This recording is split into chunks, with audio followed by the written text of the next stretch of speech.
And I always say democracy is the best we have. Now, I still think it's an unfinished democracy because there's so few women. I think it's a disgrace there's so few women.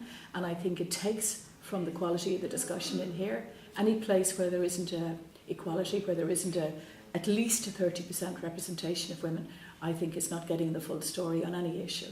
So I'm very unhappy. How can we rectify that?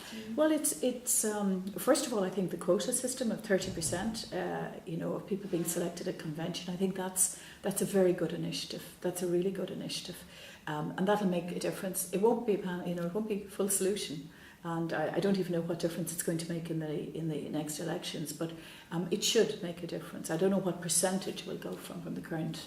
Is it 15% now? I don't know what we'll jump from with that 30%, but it should make a difference. In your opinion, what stops women from getting into politics? Well, I think it's kind of tradition. It's been traditionally been very male. I think that being selected has been very difficult. And I think also the way politics does its business, the adversarial nature of politics, I think a lot of women aren't very attracted by it. I think women are a bit more into consensus building. So I think the way we do our politics alienates a lot of women. Women get more involved in NGOs and community activities, school boards.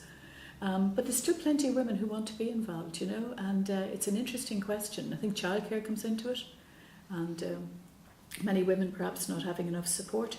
I think in the past money came into it because, it costs to go out and get involved. And I think the new rules about finance will actually help women, the greater transparency. But I think it's been very traditional. It's a bit like the church. It's been traditionally excluded. But I think there's plenty of women who want to be involved now. And politics needs women.